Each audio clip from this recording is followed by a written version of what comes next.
Bonjour, toujours dans la série des leçons pour la certification Python, PSIP, Python Certified Associate Programmer. Nous sommes dans la leçon numéro 40. On va traiter encore une fois donc les exceptions. Toujours c'est dans le module numéro 6, donc dans la programmation orientée objet. Donc on va commencer par la clause else. Bon, la nature, donc on a déjà vu dans les exceptions, on a donc on va mettre toujours le mot-clé trait et après les exceptions entre une instruction qui peut être donc fait une erreur.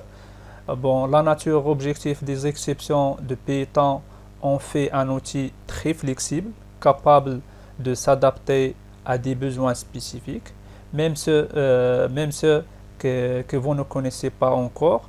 Donc la première fonctionnalité que nous voulons discuter ici est ce qu'on appelle la clause ou une branche supplémentaire possible qui peut être placée à l'intérieur de blocs trait except.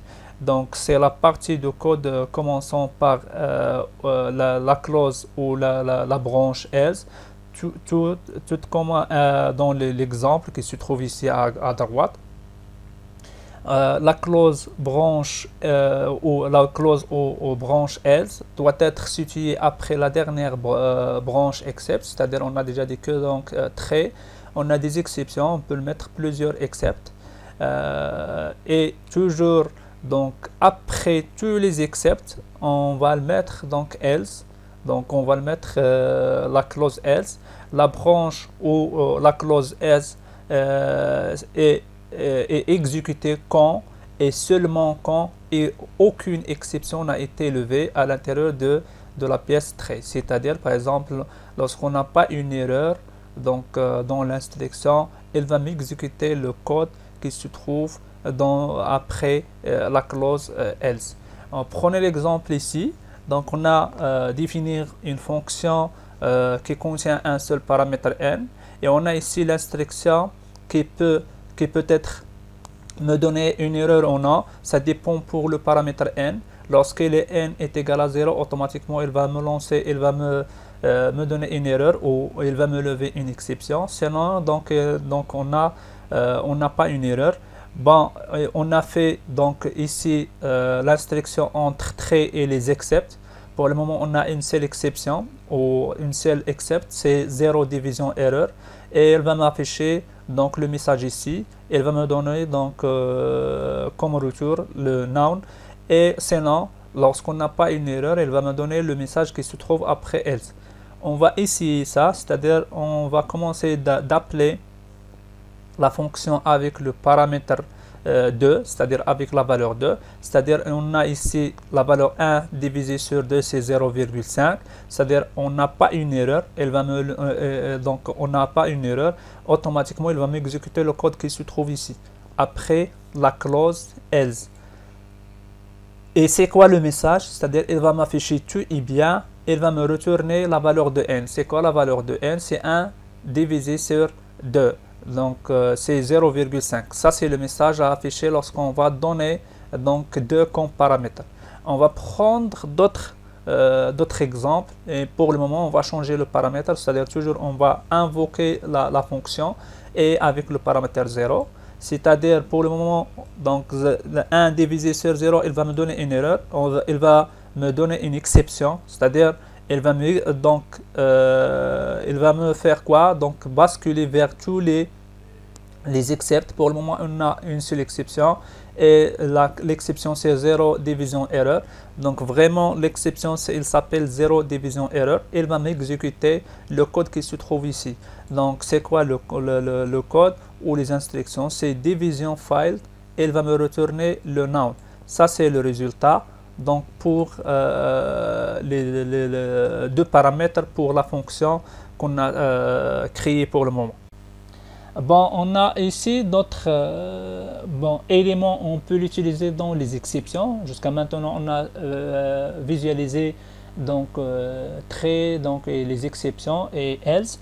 Le bloc trait except peut être étendu d'une autre manière en ajoutant une partie dirigée par le mot-clé finale. Donc doit être la dernière branche, c'est-à-dire finale c'est elle doit être la dernière branche de code conçue pour gérer les exceptions. Le code finale est toujours exécuté. Elle finalise l'exécution de bloc. Soit on a une exception, soit on n'a pas l'exception. Toujours, elle va m'exécuter le code qui se trouve dans finale. Peu importe lors de l'existence d'une erreur ou non.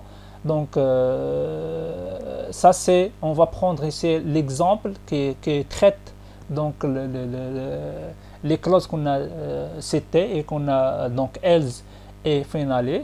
Donc pour faire la différence entre les deux, et toujours finale, donc on va le mettre c'est en dernière donc clause. Else c'est en dernier toutes les exceptions, c'est après toutes les exceptions, c'est-à-dire pour le moment on a une seule exception, mais donc je peux citer plusieurs exceptions. Et else c'est après toutes les exceptions, et finale c'est tout après l'else et après tous les en dernier en général. Bon, toujours on va prendre l'exemple qu'on a cité. Donc on a la fonction avec un seul paramètre n, et on va ici on va mettre l'instruction entre traits, c'est-à-dire on a ici une exception. Peut-être donc elle va me faire une erreur ou non. Donc lorsqu'on a par exemple la valeur 2, c'est-à-dire on n'a pas une erreur, donc automatiquement il va m'exécuter le code qui se trouve dans else, c'est-à-dire il va m'afficher tout est bien. On a dit ça c'est tout bien, ça c'est le résultat, et automatiquement il va m'exécuter le code qui se trouve après donc la clause finale, même si donc on n'a pas une erreur, c'est-à-dire il va me donner donc goodbye et 0,5. Ça c'est la valeur. Bon, par exemple lorsqu'on a une erreur, c'est-à-dire elle va m'exécuter le code qui se trouve ici, et même si elle va m'exécuter le code qui se trouve dans finale, c'est-à-dire division failed, noun, et elle va me donner goodbye. Bon, ça c'est concernant finale. Bon, on a les exceptions des classes. Les exceptions, donc normalement les exceptions sont des classes. Lorsqu'une exception est levée, c'est-à-dire on a une exception ou on a une erreur, un objet de la classe est instancié et passé par tous les niveaux d'exécution de programme à la recherche de la branche except qui est prête à faire face. Bon, c'est-à-dire voilà, on a une erreur, lorsqu'on a une erreur dans n'importe quelle, par exemple, instruction, automatiquement, il va nous créer un objet de la classe, donc à la classe exception. Le mot-clé as, donc on peut l'utiliser le mot-clé as, suivi d'un identifiant, est conçu pour intercepter l'objet d'exception afin que vous puissiez analyser sa nature. Regardez ici, as, ici, c'est-à-dire on a une exception, on a un objet, on peut donner un nom pour l'objet. Donc pour le moment, on a donné le nom pour l'objet, c'est E.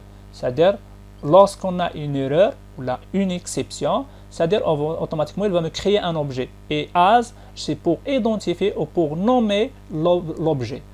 Bon, la portée de l'identifiant couvre sa branche, c'est-à-dire donc le nom il est connu ici, c'est-à-dire on ne peut pas donc utiliser le même nom avec d'autres exceptions ou d'autres branches, etc. C'est-à-dire il ne va pas plus loin. Le même message sera imprimé s'il n'y a pas de bloc except. S'il n'y a pas de bloc except approprié dans le code, et Python est obligé de le gérer seul. Par exemple, prenez l'exemple ici, toujours on a une instruction, donc on a besoin de faire quoi? De convertir donc hello, c'est une chaîne de caractères en entier, c'est-à-dire automatiquement il va me donner une exception ou une erreur. Bon, donc ici dans l'except, on a fait les exceptions, c'est-à-dire c'est une exception abstraite, exception, et on va l'appeler par exemple as E, on va l'appeler E. Lorsque je clique, donc j'imprime E, donc j'imprime le nom ou le message, le nom de l'objet, donc le nom ou la chaîne de caractères de l'objet. On a déjà vu donc que underscore str c'est une méthode qui permet de m'afficher donc le nom de l'objet. Pour le moment ici il va me donner le nom d'objet. Soit on va imprimer E ou je peux mettre E donc str, c'est la même chose. Donc automatiquement il va me donner quoi? Il va me donner ici bon invalid iterate for int with base this hello. Et la même chose ici dans le même, donc lorsque j'utilise la méthode str, il va me donner le même message. C'est-à-dire donc il a utilisé donc la méthode str qu'on a déjà vue. Bon, toujours l'arborescence des exceptions. On a déjà dit que donc les exceptions ou la base des exceptions donc sont des classes. Lorsque je dis des classes, on a des classes mères, des classes filles, des sous-classes, etc. Toutes les exceptions peuvent être intégrées formant une hiérarchie de la classe.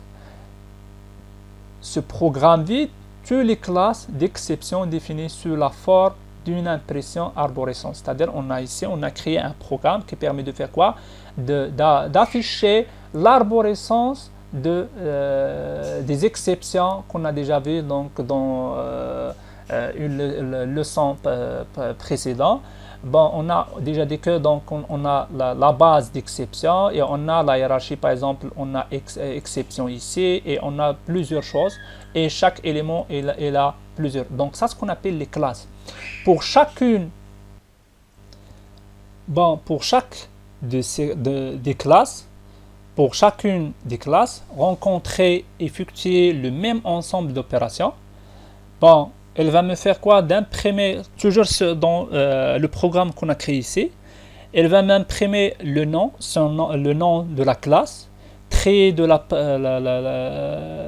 la propriété name, c'est-à-dire donc ici on a besoin de faire quoi? D'afficher le nom de la classe. Après, pour chaque classe, on va parcourir la liste de sous-classes, c'est-à-dire pour chaque classe, il a des sous-classes fournies par la méthode subclass, c'est-à-dire la méthode subclass, elle va me donner les listes ou elle va me donner une liste qui contient tous les éléments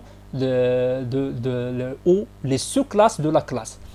Et invoquer récursivement la fonction print, donc en incrémentant le niveau d'imbrication, c'est-à-dire finalement on va trouver par exemple comme ça, donc plus, donc le nom de la classe, après on a ici donc on va faire espace de plus, donc on a le nom de la classe, la sous-classe et ainsi de suite. Donc ça c'est la hiérarchie ou l'objectif de ça. Donc on va essayer d'exécuter ce programme là donc sur idle pour visualiser le résultat. Bon, ça c'est le programme qu'on a, donc c'est une fonction qui s'appelle trait et on a fait quoi? Donc on a commencé par la base d'exception, c'est la classe mère des exceptions. Donc ici on a utilisé donc comme paramètre class, c'est-à-dire le nom de la classe. Et donc toujours on va afficher le nom de la classe, name de la classe, et après on a une boucle qui permet de faire quoi? De parcourir les sous-classes de la classe déterminée. Regardez subclasse, il va me donner, c'est une liste qui contient les sous-classes de la classe qui se trouve ici, et on a fait la récursivité, c'est-à-dire on a fait quoi? On a donc appelé pour la deuxième fois donc la fonction, donc ça c'est la récursivité qu'on a déjà vu. On va essayer de l'exécuter le programme et regardez, ça c'est donc le résultat, c'est-à-dire elle va me donner toutes les exceptions et regardez c'est la base d'exception. Après on a l'exception, donc une classe qui se trouve, donc c'est une classe donc type erreur, c'est une sous-classe de la classe exception et ainsi de suite. Bon, ça c'est une liste. des exceptions qui se trouvent qui se trouvent dans Python, ben, on passe vers d'autres choses. Bon, c'est la propriété argument, arg, donc, ou ce qu'on appelle les arguments de la classe base d'exception. La classe base d'exception introduit une propriété nommée args. Donc, il s'agit d'un tuple. Pour le moment, il s'agit d'un tuple. On a déjà dit que donc subclasse, donc elle va me donner une liste des sous-classes. Donc ici, c'est un tuple, donc des arguments. C'est donc conçu pour rassembler tous les arguments passés au constructeur de la classe, c'est-à-dire il va me retourner tous les arguments donc passés par le constructeur au constructeur de la classe. Et les vides, c'est la construction a été invoquée sans aucun argument, c'est-à-dire lorsque je déclare donc invoquer donc une instruction ou le constructeur sans argument, donc il va me donner donc la propriété arg vide. C'est le tuple pour le moment est vide. Lorsqu'il contient un seul élément, c'est-à-dire un seul argument, il va m'afficher donc un seul élément. Lorsque le constructeur obtient un argument donc ou plusieurs arguments, donc il va me donner les arguments qu'on a fait, etc. Prenez toujours l'exemple, ça c'est donc on a créé ici une fonction. Donc dans la fonction on va donc toujours la longueur des arguments qui se trouvent, et donc lorsque l'argument est égal, la longueur est égale à 0, c'est-à-dire on a besoin d'afficher le vide. Lorsqu'on a le nombre d'arguments, donc c'est 1, donc on va afficher seulement l'argument. Et lorsqu'on a donc plusieurs arguments, on va afficher donc le tuple qui contient par exemple tous les éléments, etc. Et on a fait ici ce qu'on appelle des exceptions, et toujours on a lancé une exception ici sans paramètre, c'est-à-dire sans argument, c'est-à-dire elle va me donner finalement donc elle va me donner donc le vide.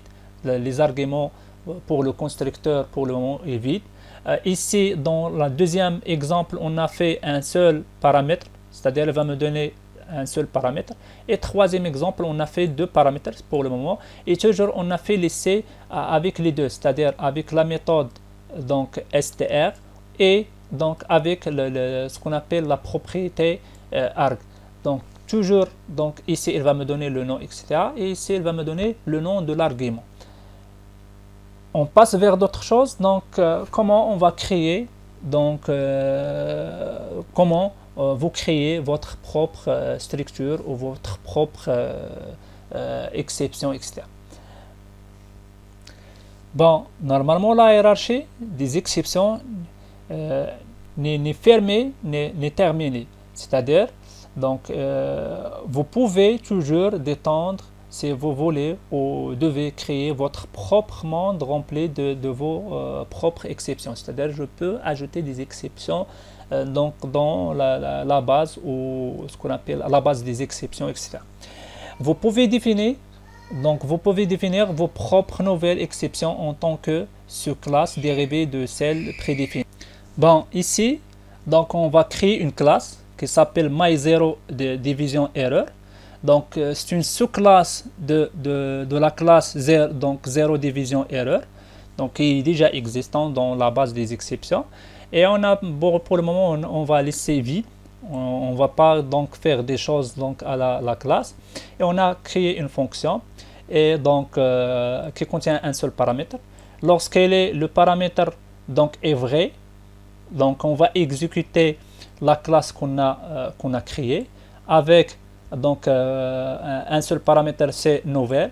Sinon, on va donc utiliser, ou on va lancer une exception donc avec la classe mère ou la classe qui se trouve dans le système avec mauvaise.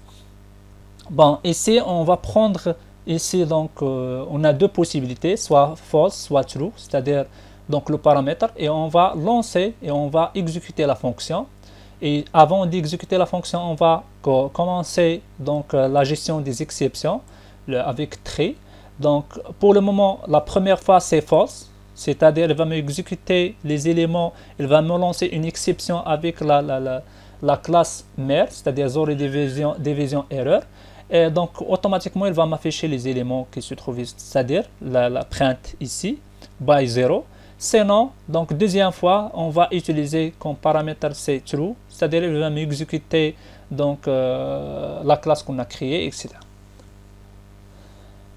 Bon, toujours la même chose, on va prendre d'autres exemples. Donc ça c'est-à-dire on a utilisé, donc pour le moment on a utilisé la structure qui est déjà existante pour donc dans l'exemple qui suit. Donc on va créer donc notre propre structure d'exception qui n'ont rien en commun avec toutes les choses qu'on a déjà vues ou familières. Vous pouvez commencer à la créer en définissant une exception générale en tant que nouvelle classe de base pour toutes les autres exceptions spécialisées. Un problème plus spécifique commun, un accès, donc par exemple on va avant de citer ça, donc on a pour le moment besoin de créer donc une structure des exceptions concernant pour élaborer pizza, etc. On a définir deux classes, donc pizza error qui contient par exemple un seul, donc qui est lié à la classe mère exception, c'est-à-dire c'est une sous-classe pizza error, c'est une sous-classe de exception. Et on a fait le constructeur. Dans le constructeur on a utilisé trois paramètres: self qui est obligatoire, pizza et le message à afficher.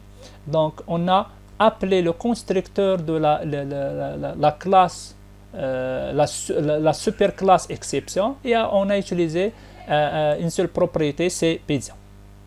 Deuxième classe c'est fromage error. Donc c'est une sous-classe de pizza error. C'est une sous-classe de pizza error. Donc c'est-à-dire avant, donc on a définir le constructeur et donc on a appelé le constructeur de pizza avec leurs paramètres. On a regardé pizza, donc il contient trois paramètres et on a ajouté d'autres propriétés de l'objet ou d'instance donc qui s'appelle fromage. Bon, pardon. Donc un problème plus spécifique comme excès de fromage, c'est-à-dire on a besoin de créer, il nécessite une exception plus spécifique, c'est-à-dire une exception, c'est-à-dire pour cela on a créé deuxième classe qui s'appelle fromage error, c'est-à-dire ça c'est la classe mère pour donc pizza. Et ça c'est lorsqu'on a par exemple un problème sur seulement donc pizza, donc il se constitue de plusieurs choses. Donc l'un des éléments c'est le fromage. Donc lorsqu'on a par exemple des éléments ou une erreur sur le fromage, donc on a des besoins de faire une exception spécifique. Il est possible de dériver la nouvelle classe de la classe pizza error déjà définie. Donc on va toujours améliorer le programme ou les classes qu'on a créées pour le moment. Donc ça c'est donc les deux classes qu'on a créées, la classe mère, donc la super classe, et la classe donc sous-classe c'est fromage. Bon, ici on va essayer d'exécuter ces éléments là, c'est-à-dire on a créé un programme, on a créé une fonction pour donc fabriquer ou pour élaborer pizza. Donc la fonction est là deux paramètres, pizza et le fromage. Donc lorsqu'elle est pizza note, par exemple la demande du client, c'est-à-dire on a une liste, donc les pizzas qu'on peut élaborer c'est margarita, viande ou poisson. Lorsqu'elle est l'élément pizza, c'est-à-dire le paramètre ici, lorsqu'elle se trouve ici dans la liste, on va lancer une exception de type erreur, pizza error, et avec le message, c'est-à-dire le nom de pizza, et avec le message pas une telle pizza au menu. Donc sinon, lorsqu'on a par exemple un excès de fromage, par exemple on a le fromage supérieur à 100, on va lancer une exception, toujours raise c'est pour lancer une exception donc qui contient le nom de la pizza, donc la taille de fromage, et le message c'est trop de fromage. Donc sinon elle va m'afficher pizza prêt, c'est-à-dire on peut le délivrer le pizza. Bon, ici comment on va exécuter la fonction, comment on va invoquer la fonction. Donc on a déclaré ici une liste, un tuple qui contient deux éléments, pz et ch. Donc, regardez, ça c'est ce qu'on appelle les demandes. On a trois pour le moment, on a une liste des demandes. Première demande, c'est-à-dire ils ont besoin, donc ils ont demandé poule, donc avec le fromage de 0. Donc deuxième demande, c'est donc sont des tuples. Donc on a mettre dans une liste. Donc avec donc le fromage 110, poisson, donc la troisième demande c'est poisson avec fromage 20, etc. Et on va lancer, c'est-à-dire on a besoin de faire quoi? D'élaborer ou de faire la conception de pizza. Pizza donc avec les éléments qui se trouvent ici. Bon, toujours, ça c'est le premier élément, c'est donc la nature de pizza. Et ça c'est donc combien pour le fromage. Donc, lorsqu'on a l'erreur, c'est-à-dire, par exemple ici, dans le premier élément, poule, est-ce qu'il existe ici? Dans la liste qu'on a ici, on n'a pas.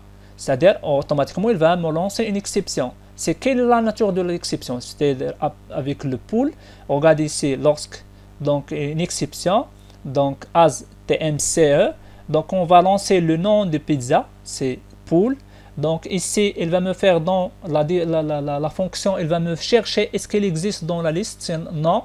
Donc il va me lancer l'exception ici. C'est quoi l'exception ou le nom de message? C'est-à-dire pas une nouvelle pizza au menu. Donc ici, dans le premier cas, il va m'afficher pizza, donc pas une telle pizza au menu. Donc marguerite ici, donc et avec 110. Donc marguerite, il existe dans la liste. C'est-à-dire, deuxième condition, est-ce qu'elle est supérieure à 100? Donc elle est supérieure à 100, elle va me lancer une autre exception. Donc quel est le message à afficher pour le moment? C'est trop de fromage. Donc dans le deuxième cas, donc il va m'afficher dans deuxième demande, il va m'afficher trop de fromage. Troisième demande, poisson et 20 pour le fromage. Bon, on va donc invoquer la fonction. Donc avec les deux paramètres, poisson et fromage. Regardez, donc poisson, il existe. Donc le fromage, donc la condition de fromage, donc elle est remplie. Donc il est inférieur à 100, donc il n'est pas rempli. C'est-à-dire automatiquement il va me donner le message ici. C'est-à-dire on va pas, donc il va donc la fonction, donc il va me donner le message pizza prêt. C'est-à-dire je peux le délivrer. Donc ça c'est concernant les exceptions. Donc dans la programmation orientée objet, on a déjà dit que donc les exceptions sont des classes. Et on a une hiérarchie de ces classes-là. Donc on a la classe mère, donc où la super classe c'est base des exceptions. Après on a exception, on a d'autres choses. Donc on a les sous-classes, etc. Donc ça c'est la leçon numéro 40. Merci pour votre attention. À la